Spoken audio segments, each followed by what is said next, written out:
아멘. 사랑합니다.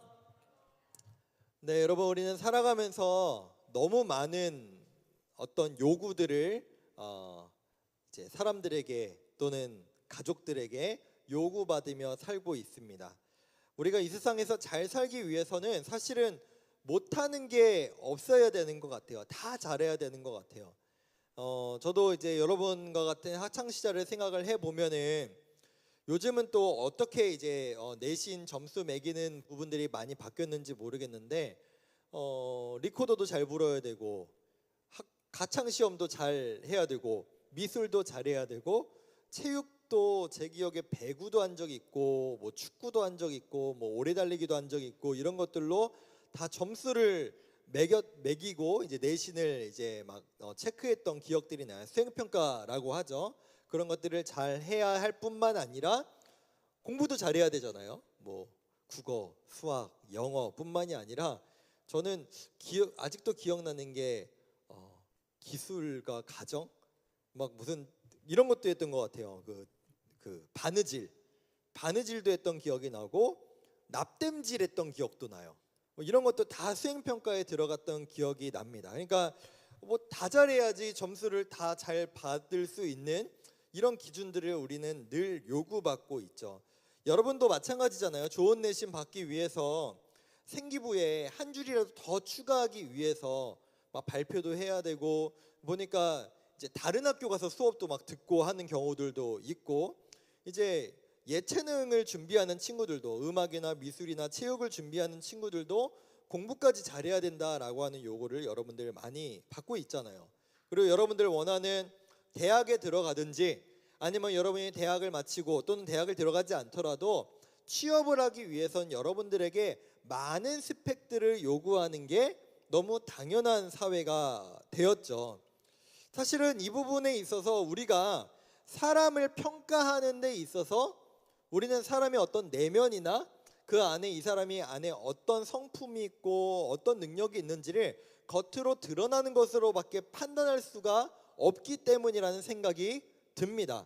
여러분 이거 혹시 궁금하지 않으세요? 저는 2018년에 일산교회 이력서를 넣고 자소서를 넣고 이제 면접을 보러 왔어요. 여러분 목사님들은 어떻게 교회에서 이렇게 모시는지 이렇게 일산교회 목사로 전도사로 이렇게 채용하는지 여러분 혹시 궁금하지 않으세요? 뭘 가지고 볼까? 목사님은 뭘 볼까? 전도사님은 뭘 보고 뽑을까? 혹시 안 궁금하십니까? 뭐 이 부분도 사실은 비슷해요. 다행히 성적을 보진 않아요. 대학교 때 이 사람이 학점을 몇 점을 받았는지 이런 거는 보지 않아서 제가 대학교 때 공부를 안 했거든요.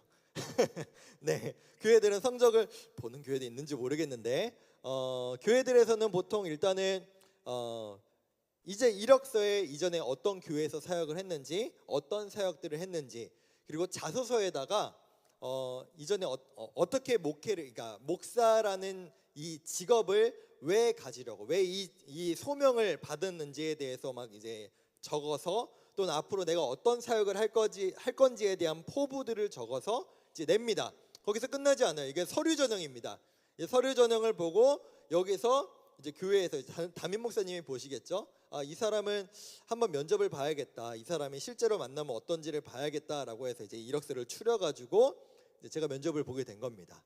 이제 와가지고 여러분 교회마다 좀 달라요. 어떤 교회들은 이 면접을 보면은 막 20분, 30분 내로 끝나기도 하거든요. 근데 제 기억엔 저는 거의 2시간을 봤던 것 같아요. 우리 교회는 좀 되게 길어요. 이 면접이 되게 길거든요.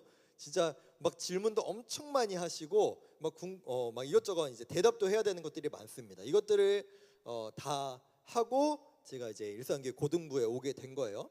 사실 이런 부분도 마찬가지잖아요. 그냥 이력서만 보고 이 사람이 어떤 사람인지 알기가 어렵기 때문에 면접을 보고 직접 만나서 대화를 하는 이런 것들. 그러니까 또 이런 것도 내야 돼요. 설교 영상도 자료로 제출해야 돼요. 얼마나 설교를 그러니까 너무 못하면 안 될 거 아니에요. 이 사람의 설교 어느 정도 하는지에 대해서도 본단 말이죠. 그렇습니다. 목회자도 이러한 어떤 기본적인 능력이나 조건들을 교회에서 볼 수밖에 없어요. 왜냐하면은 안 보고 맛보볼 수는 없잖아요. 사람이 이 사람 그냥 오성진 87년생 요것만 보고 알 수 있는 게 아니기 때문에 이런 것들을 봐야 된단 말이죠. 그러니까 여러분들도 아마 지금부터도 여러분 앞으로 계속해서 성장하는 가운데 여러분 나이를 먹어도 계속해서 여러분들은 여러분들의 어떤 조건과 능력들을 평가받고 요구받게 될 겁니다. 우리는 지난 주일에 하나님께서 이스라엘 백성들에게 여호수아를 통해서 말씀하셨던 내용을 결국에는 이스라엘이 그 말씀대로 순종하지 않은 모습을 우리는 살펴봤습니다. 하나님께서는 여호수아를 통해서 이스라엘 백성들에게 말씀하셨죠. 너희는 나 여호와를 선택하든지 아니면 그 가나안 땅에 있는 다른 신들, 다른 우상들을 선택할지 너희는 그 중에 하나 골라라 라고 하나님께서 말씀하셨는데, 여러분 실제로 사사기 지난주 2장 말씀에서 이스라엘은 무엇을 선택했어요? 하나님이 아니라 하나님을 버리고 자신들에게 당장 유리한 것들, 당장 자신들에게 유익이 될 만한 것들을 따라서 다른 신들을 선택했습니다. 바알과 아세라와 같은 신들을 선택했죠. 왜요? 바알과, 이거 단적인 예로 이런 거예요. 바알과 아세라를 선택하면은 거기에서 당장 내 시험 문제, 기출 문제를 알려준대. 그러니까 난 교회 안 갈래. 나는 바알과 아세라를 섬기러 갈래. 그 신을 따라갈래 라고 했던 선택들을 했던 거예요. 당장 내 먹고 사는 문제가 이스라엘 백성들이 보기에는 더 중요하게 여겨지니까 나는 하나님을 섬기고 하나님을 예배하는 것보다 나는 당장 내 생업이 더 중요해 라는 것들을 따라가기 위해서 하나님을 버리고 다른 것을 선택했던 이스라엘 백성들의 모습을 우리는 지난주 말씀을 통해서 살펴봤습니다. 그때 하나님께서 뭐라고 말씀하셨습니까? 너희가 내가 아닌 다른 것들을 선택하면 너희는 결국 괴로운 인생을 살아가게 될 것이다 라고 하나님께서 말씀하셨어요. 그 결과가 오늘 사사기 6장에 그대로 나오고 있죠. 하나님 말씀하신 것은 반드시 이루어집니다. 이스라엘은 하나님이 아닌 다른 우상들을 선택한 결과 지금 이 6장에 나오는 이 이스라엘은 미디안이라고 하는, 사실 이 미디안이라고 하는 이 족속이요, 옛날에 모세 기억하시죠? 자신들의 조상 모세의 장인어른의 민족이 이 미디안 민족이었거든요. 이 미디안 민족들이 지금 이 이스라엘을 괴롭히기 시작한 거예요. 약탈하기 시작합니다. 근데 얼마나 악랄하게 약탈을 하냐면요, 딱 이런 거예요. 여러분들이 이제 배가 고파요. 이제 밥을 먹으려고 음식을 시켰습니다. 음식을 뭐 마라탕집을 갔는지 햄버거 집을 갔는지 음식을 딱 시켰어요. 음식이 나올 쯤이 됐어요. 그때 갑자기 여러분을 괴롭히는 누군가가 나타나서 여러분이 먹어야 될 이 밥을 그대로 다 들고 가버립니다. 여러분의 마음에 얼마나 허탈감이 생길까요? 이거 나 먹어야 되는데, 나 지금 배고픈데 강제로 힘으로 그걸 뺏어가는 거예요. 먹어야 되는데 쫄쫄 굶어야겠죠. 이게 매년 반복됐고 이게 7년 동안이나 반복됐던 거예요. 추수할 때가 되면, 파종할 때가 되면, 그러니까 농사를 짓고, 여러분 이스라엘 민족이 뭐 때문에 하나님 버리고 바알과 아세라를 선택했어요? 농사 잘 지려고. 근데 이 농사의 결과물을 얻으려고 할 때마다 이 미디안 민족에서 자신들의 힘을 가지고 쳐들어와서 먹을 것들, 파종하는 그 밀과 보리 같은 것들을 다 싹쓸이해서 다 약탈해서 가져가 버렸던 겁니다. 이게 미디안 민족의 행했던 일들이고 이스라엘은 이것을 늘 당하는 입장이었었던 거예요. 여러분, 배고픈 것만큼 괴로운 게 어디 있겠습니까? 여러분은 사실은 뭐 배고플 일이 뭐 얼마나 되겠어요. 너무 바빠가지고 어쩔 수 없이 밥 못 먹는 일 외에 내가 돈이 없어서 밥을 못 먹어요. 우리 집에 쌀이 없어서 밥을 못 먹어요. 이런 사람은 없잖아요. 근데 이 사람은 없어서 진짜 못 먹는 거예요. 뺏어가니까. 내 먹을 것을, 내가 수고해서 농사진 것을 뺏어가 버리니까 먹을 수가 없는 거예요. 이 가운데 이스라엘 백성들이 하나님 앞에 부르짖어요. 하나님, 저희 좀 살려주세요. 그동안 하나님을 찾지 않다가 이제 자기들이 죽을 때가 되니까 힘드니까 그때 돼서야 하나님을 찾는 이스라엘 백성들. 근데 하나님께서 어떻게 반응하실까요? 야, 니들이 나 버렸잖아, 나도 몰라 라고 하시는 게 아니라 하나님께서는 그럼에도 불구하고 이스라엘 백성들을 구원하시기 위해, 그들을 살리시기 위해 그들의 기도를, 그들의 부르짖음을 응답하시면서 한 사람을 세우시기를 결정하셨어요. 이스라엘을 구원할, 이스라엘이 억압 가운데서 자유하게 만들 한 사람을 선택을 하시는데, 이 사람이 바로 기드온입니다. 여러분이 한번 생각해 보십시오. 여러분 같으면은 여러분이 누군가에게 매번 물리적으로 폭행을 당하고 강탈을 당하고 빼앗기면서 살아요. 이대로는 진짜 못 살겠어요. 막 너무 힘들어요. 나 좀 누가 살려줄 사람 없습니까? 나 좀 누가 도와줄 사람 없어요? 라고 막 부르짖어야 되는데, 그때 여러분을 괴롭히는 사람이 예를 들어 키가 막 190이고 막 근육질의 사람입니다. 내가 어떻게 덤빌 수가 없어요. 그때 제가 갑자기 여러분에게 나타나서 야, 내가 도와줄게, 야 어딨어, 내가 한번 맞짱 뜰게 라고 하면 여러분 믿음이 가요? 막 얘기해봐요. 솔직하게 별로 안 가지 않아요? 저는 싸움을 못합니다. 네, 싸움을 못하니까 좋아하지도 않고 저는 싸움을 못한단 말이에요. 물리적으로 봐도 제가 어떻게 190에 막 근육질의 사람을 이길 수 있겠어요? 이길 수가 없어요. 누가 봐도 이 사람은, 저는 능력이 안 돼요. 능력이 부족한 사람이에요. 자질이 없어요. 그럴 만한 사람이 아니라는 거예요. 근데 우리도 마찬가지잖아요. 어떤 일에 누군가를 투입하고 누군가를 사용하고 누군가를 채용하려면, 누군가를, 이 사람을 우리 대학에 너는 충분히 공부를 잘하고 그럴 만한 능력 조건이 돼, 그러니까 너 우리 대학에 와도 돼 라고 하려면 그 사람의 성적이 좋든, 그 사람의 신체적으로 정말로 튼튼하고 발달해 있든, 어떤 예체능적인 어떤 능력이 음악이든 미술이든 체육이든 정말로 특출나든 어떤 능력이 있어야 대학에서도 그 사람을 너 합격, 또는 어떤 직장에서도 그 사람을 써주고 어떤 프로젝트에 이 사람을 대표로 책임자로 세우지 않을 거 아닙니까? 이게 우리의 당연한 모습 아니에요? 여러분도 마찬가지잖아요. 여러분 요즘은 학교에서 정교회장이나 반장을 어떤 기준으로 뽑는지 모르겠어요. 단적인 예로 여러분, 우리가 매년 우리 고등부 회장을 뽑을 때도 아무나 뽑진 않잖아요. 그냥 우리 생각에 그래도 쟤는 세우면은 내가 쟤에 대해서 막 모든 능력을 잘 알지는 못하지만 그래도 되게 자신감이 있어 보이고 되게 열심히 할 것 같다. 우리가 보통은 교회 회장으로 세울 때 가장 1번으로 보는 게 쟤 좀 열심히 할 것 같다, 이거 아니에요? 그러니까 이런 능력이라도 우리는 보잖아요. 보고 투표를 하고 뽑잖아요. 이게 우리의 당연한 모습이잖아요. 근데 지금 이 기드온이라고 하는 사람은 대체 어떤 사람이냐? 오늘 우리가 성경에 보시면은 이 기드온이 포도주 틀에서 밀타작을 하고 있다라고 기록을 하고 있습니다. 이 모습은 어떤 사람이냐? 우리 생각에는 이 이스라엘을 구원할 대표자로 세우려면 이 사람이 적어도 막 신체적으로 막 몸도 좋고 싸움도 잘하고 칼도 잘 다루고 이런 사람이면 좋겠지만, 만약에 그 부분이 부족하다면 적어도 깡다구라도 좋으면, 진짜 얘는 키가 작아도 얘는 몸집이 크지 않아도 막 큰 사람 앞에서 쫄지를 않는다, 이런 담대함이라도 있어야 되잖아요. 근데 지금 이 모습은 어떠냐? 여러분, 밀타작이라는 게 뭐냐면은 결국에는 내가 이 밀을 먹기 위해서 이 풀떼기에서 이 곡식을 빼내는 작업을 타작이라고 하거든요.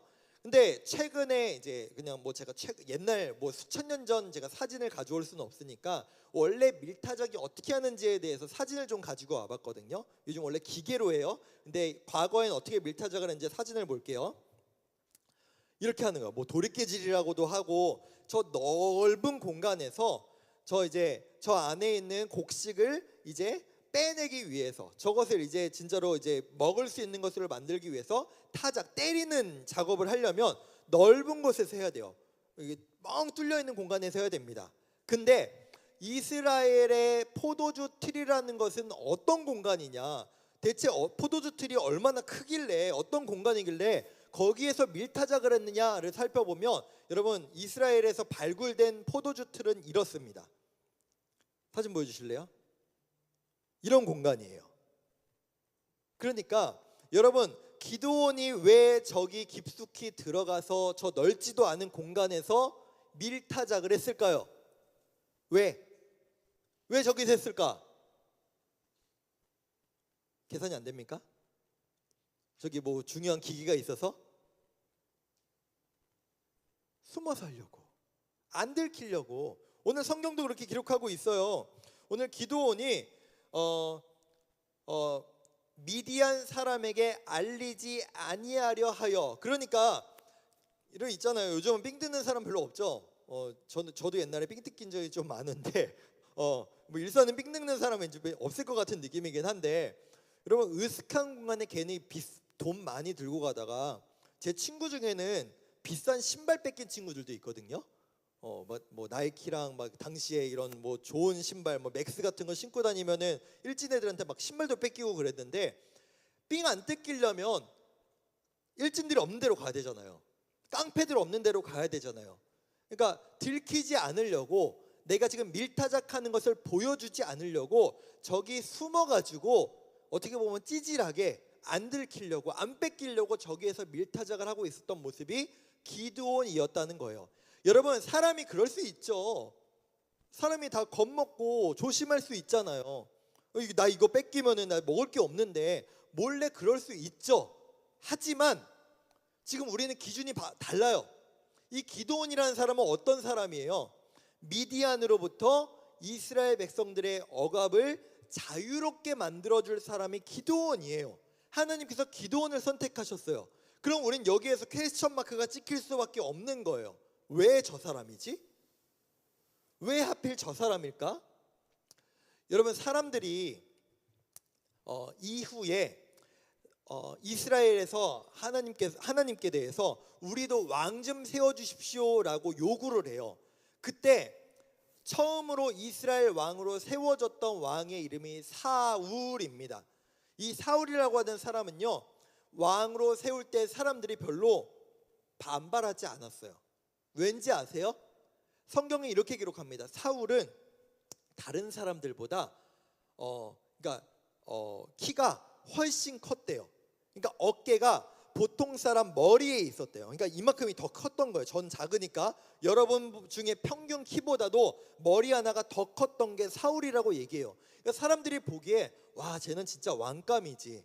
그래, 저 정도는 돼야지 우리나라 왕이 되지라고 하는 외형적으로 충분히 인정할 만한 부분이 있었다는 거죠. 근데 기드온은 아니었다라는 겁니다. 누가 봐도 겁쟁이에 쫄보에 이스라엘을 구원할 사람으로 마땅하지 않아요.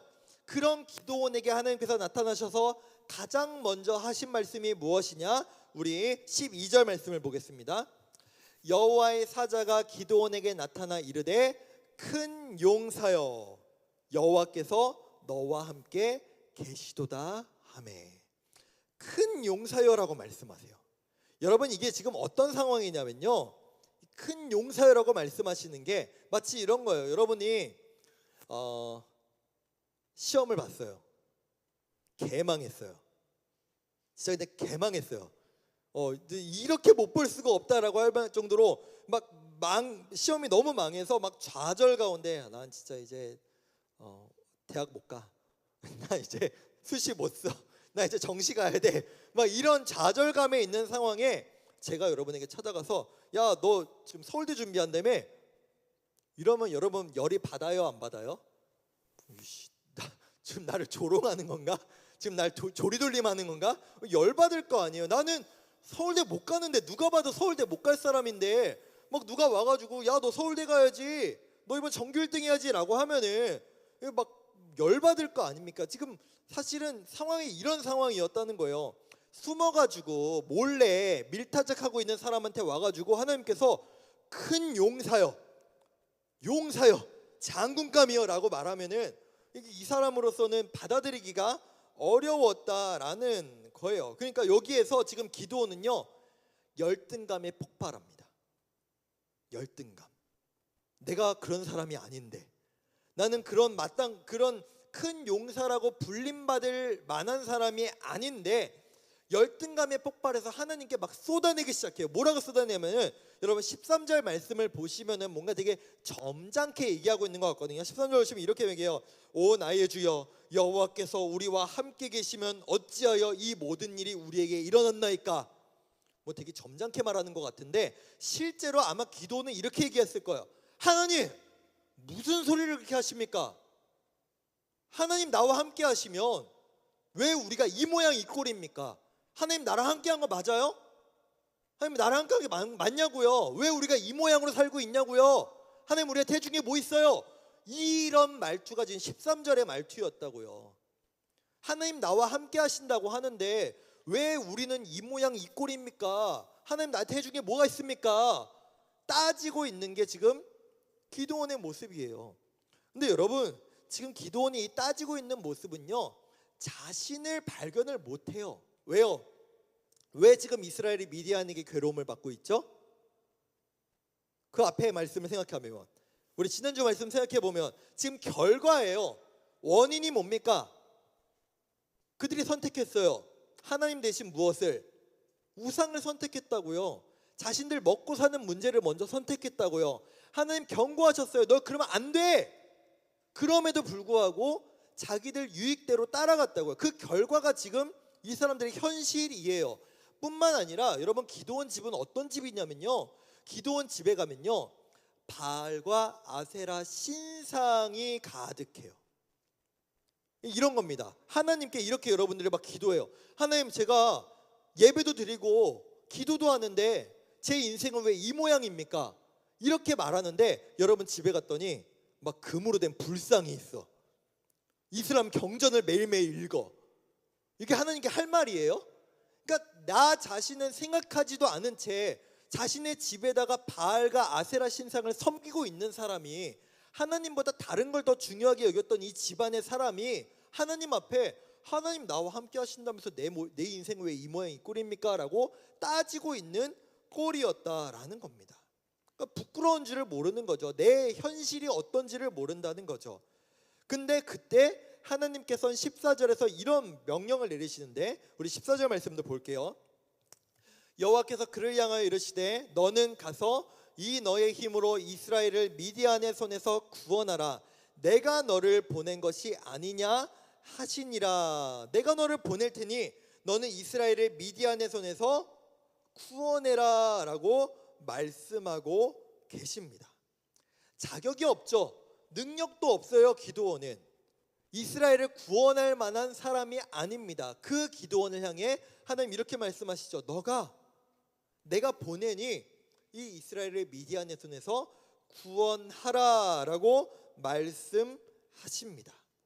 그때 기드온의 또 다른 잘못된 반응과 동시에 어떻게 보면은 이제 괜찮은 모습으로 나아갈 수 있는 그 과정의 모습이 나오는데요. 오늘 15절 말씀도 우리 함께 보겠습니다.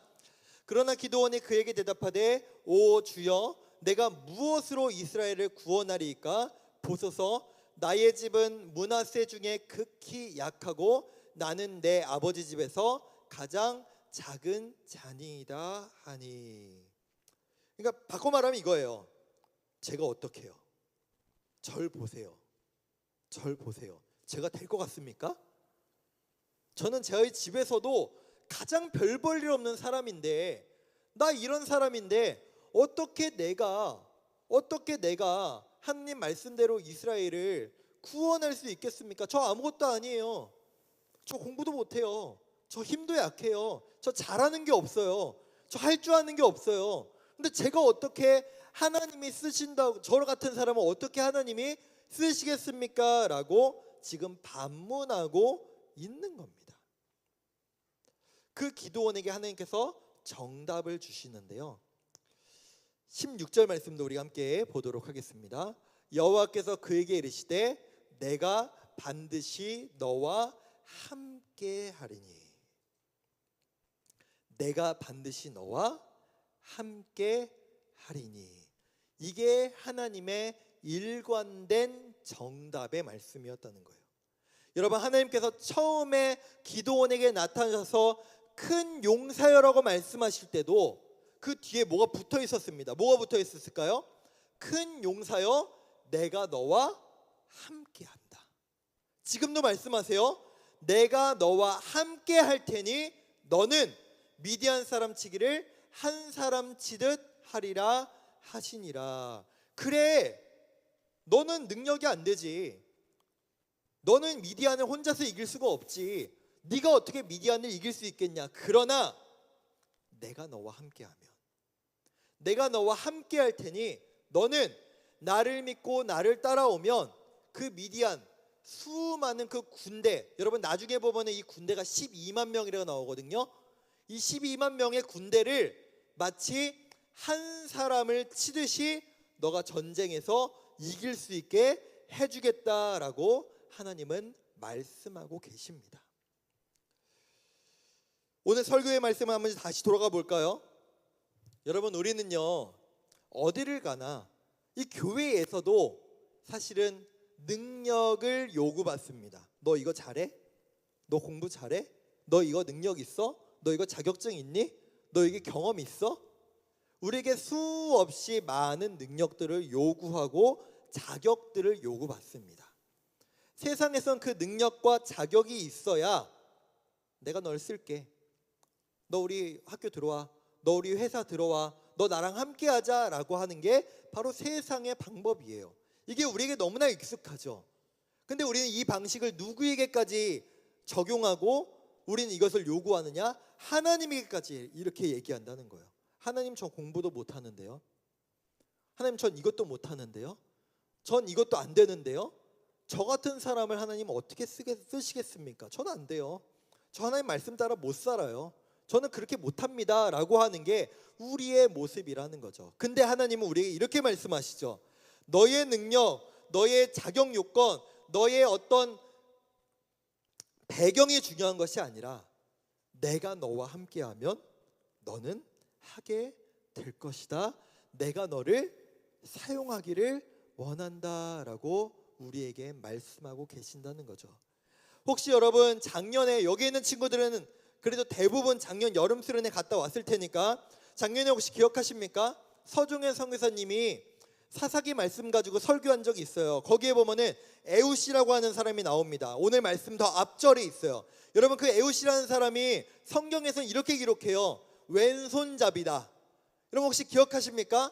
성경에서 이 사람을 왼손잡이라고 얘기하지만 에웃이라는 사람은 실제로 어떤 사람이었을 거다? 기억 안 나요? 장애인이었을 거다. 장애인이었을 거다. 오른손이 아예 없거나 오른손을 쓸 수 없거나 그래서 어쩔 수 없이 왼손밖에 쓸 수 없는, 말이 안 돼요. 여러분, 과거에는 무조건 오른손 써야 되는 겁니다. 왼손잡이로 태어나도 오른손 써야 돼요.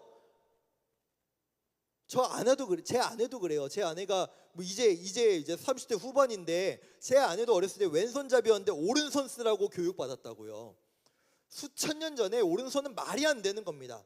오른손 쓸 수 없으니까 장애가 있는 이 왼손잡이 에웃, 왼손잡이도 아니야, 왼손밖에 못 쓰는 장애가 있는 에웃을 하나님은 그를 선택하셔서 그를 이용하여 하나님의 일을 이루셨다. 중요한 건 여러분의 능력, 여러분의 조건, 여러분의 배경, 여러분의 어떤 자격이 중요한 게 아니라 하나님 앞에 나아갈 땐 그 하나님을 믿고 의지하며 그 하나님과 함께하기를 기뻐하는가가 하나님의 사람들에게 가장 중요한 것인 줄 믿습니다. 말씀을 맺겠습니다. 하나님 우리에게 동일하게 말씀하십니다. 내가 너와 함께하겠다. 내가 너와 함께하겠다. 내가 너를 사용하기를 원한다. 내가 너와 함께하기를 원한다. 내가 너를 쓰기를 원한다라고 수없이 우리에게 말씀하십니다. 그때마다 하나님, 저는 믿음이 부족해요.